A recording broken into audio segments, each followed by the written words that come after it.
அற்புதமான எண்ணம் கொண்ட ரிஷபராசிக்காரர்கள்.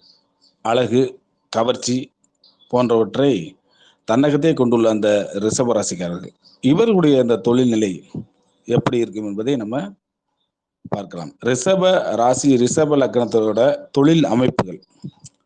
பொதுவாகவே ரிஷப லக்னத்தில் பிறந்தவர்களுக்கு ஜீவனஸ்தானாதிபதி அவர்களுக்கும் பார்த்தீங்கன்னா சனி பகவானாகவே வருகின்றார். அந்த சனி பகவான் 9, 10க்கு அதிபதியாகி தர்ம கர்மாதிபதி என்ற ஒரு சிறப்பான ஒரு அமைப்பு பெறுகிறார். அந்த லக்னாதிபதி சுக்கிரனுக்குரிய ஒரு நட்பு கிரகமாகவும் சனி பகவான் இருக்கிறார். மிகச்சிறந்த ஒரு யோகக்காரனாக ரிஷப லக்னத்திற்கு சனி பகவானை சொல்லலாம். பொதுவாகவே ரிஷப லக்னக்காரர்களுக்கு சனி ஆட்சி உச்சம் பெற்று திரிகோண ஸ்தானங்களில் அமைய பெற்றோ திரிகோண ஸ்தானங்களில் அமைய பெற்றோ இருந்தால் ஒரு கௌரவமான பதவிகளை வைக்கக்கூடிய அற்புதமான யோகம் அவர்களுக்கு வந்து சேரும். அதன் மூலம் அவர்களுக்கு நிலையான வருமானம் உண்டாகும். சனி பலம் பெற்று சுக்கிரன், புதன் போன்ற நட்பு கிரகங்களின் சேர்க்கையுடன் இருக்கும் பொழுது சொந்த தொழில் செய்யக்கூடிய யோகம், நிலையான வருமானம், ஒரு சிறந்த முதலாளியாக நிர்வாகியாக இருந்து பலருக்கு வேலை கொடுக்கக்கூடிய அற்புத யோகம் அவர்களை வந்தடையும். மேலே சொன்ன கிரகங்களிலே ஏதாவது ஒரு கிரகத்தின் ஒரு தசை நடைபெறும் பொழுது எண்ணி பார்க்க முடியாத அளவிற்கு சம்பாதிக்கக்கூடிய அற்புதமான வாய்ப்பு, சுகமான வாழக்கூடிய யோகம்.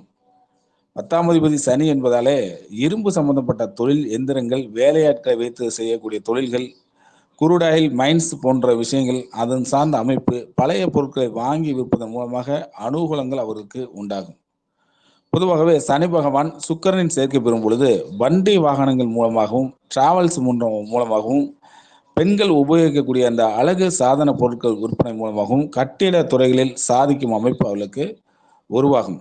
ரிஷப லக்னாதிபதி சுக்கிரன் சந்திரனின் சேர்க்கை பெற்று இந்த இரு கிரகங்களில் ஒரு கிரகம் ஆட்சி பெற்றாலுமே அல்லது பரிவர்த்தனை பெற்றாலுமே கலை, இசை, சங்கீதம், சினிமா போன்ற துறைகளிலே தங்களை ஈடுபடுத்தி சாதிக்கக்கூடிய அமைப்பு அவர்களுக்கு உண்டாகும். நல்ல வருவாய் அதன் மூலம் அவர்களுக்கு ஏற்படும். சனி பகவான் புதனுடைய சேர்க்கை பெற்றிருந்தால் சொந்தமாக வியாபாரம் செய்யக்கூடிய அமைப்பு, சிறந்த வியாபாரியாக செயல்பட்டு வாழ்வில் முன்னுக்கு வரக்கூடிய அற்புதமான அமைப்பு உருவாகும். இது மட்டும் இல்லாமல் கணிதம், கம்ப்யூட்டர், பங்குச்சந்தை போன்ற அனைத்து துறைகளிலும் அவர்களுக்கு ஈடுபாடு அதிகமாக உண்டாகும். புதன் 10ல் அமைய பெற்று குரு சேர்க்கை பெறும் பொழுது சிறந்த அறிவாளியாக விளங்கி மற்றவர்களை வழி நடத்துவது, ஆலோசனை கூறுவது, தாங்கள் கற்றதை பிறருக்கு கற்றுக் கொடுக்கும் அற்புதமான தொழில் செய்வது, இதன் மூலம் சம்பாதிக்கக்கூடிய ஒரு வாய்ப்பு அவர்களுக்கு உண்டு. சனி பகவான் குருவுடன் சேர்க்கை பெறும் பொழுது ஏஜென்சி, கமிஷன் சார்ந்த வியாபாரம், கொடுக்கல் வாங்கல் போன்றவற்றிலும் ஈடுபட்டு சம்பாதிக்கக்கூடிய யோகம் அவர்களுக்கு உருவாகும். சனி பகவான் செவ்வாயுடன் சேர்க்கை பெறும் பொழுது கூட்டு தொழில் செய்யக்கூடிய அமைப்பு, பூமி, மனை போன்றவற்றால் சம்பாதிக்கக்கூடிய அமைப்பு, வாய்ப்பு. அதிலும் சுக்கிரனுடன் சேரும் பொழுது கட்டடங்களை கட்டி விற்கக்கூடிய அமைப்பு, அதாவது சனி பகவான், சுக்கிரன், செவ்வாய் இதெல்லாம் சேர்ந்து இருந்துச்சு அப்படின்னா, நல்ல அனுகூலம் இருந்துச்சு, அவர்களுக்கு கட்டடங்களை கட்டி அதை விற்கக்கூடிய அற்புதமான ஒரு துறை அவங்களுக்கு அமையும். சிலருக்கு கட்டிட வல்லுநராக விளங்கக்கூடிய வாய்ப்பும் அவர்களுக்கு உண்டு. சனி செவ்வாய் இணைந்து அதனுடன் வந்து பார்த்தீங்கன்னா சந்திரன் அல்லது ராகு இருக்கும் பொழுது ரிஷப லக்னத்திற்கு 9, 10ல் ராகு பகவான் அமைய பெற்றாலுமே பொதுவாகவே அவர்கள் வெளியூர், வெளிநாட்டு தொடர்புடைய தொழில், கடல் கடந்து அயல்நாடுக்கு சென்று சம்பாதிக்கக்கூடிய வாய்ப்பு அவர்களுக்கு உருவாகும். சனி பகவான் ராகு சேர்க்கை பெற்று சாதகமான ஸ்தானங்களில் அவர்களுக்கு அமைய பெற்றால் எதிர்பாராத திடீர் யோகங்கள், அதிலும் குறிப்பாக பல்வேறு மறைமுக தொழிலில் ஈடுபட்டு கோடி கோடியாக சம்பாதிக்கக்கூடிய யோகம் அவர்களுக்கு உண்டு. அதுவே சற்று பலவீனமாக இருக்கும் பட்சத்தில் ஒரு நிலையான வருமானம் இல்லாமல் கஷ்டப்பட வேண்டிய சூழ்நிலை அவர்களுக்கு இருக்கும். இன்னும் சில பேருக்கு அடிமையாக வேலை செய்து காலத்தை கழிக்க வேண்டிய அனுபவமற்ற அந்த சூழ்நிலை அவர்களுக்கு உருவாகும்.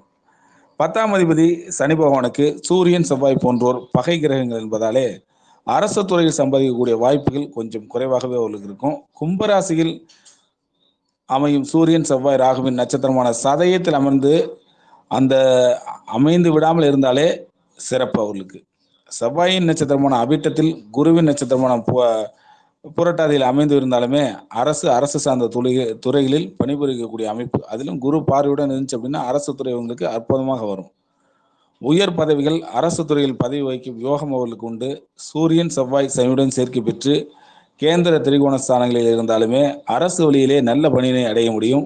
சூரியன், செவ்வாய் பலம் பெற்று அதனுடன் சந்திரன், ராகுவோ இருந்தால் மருத்துவத்துறையில் சாதிக்கக்கூடிய அற்புதமான ஒரு வாய்ப்பு அவர்களுக்கு உருவாகும். இதுவரை ரிஷப லக்னத்துக்கு உண்டான சிறப்பு பலன்களை பார்த்தோம். நன்றி. வாழ்க வளமுடன்.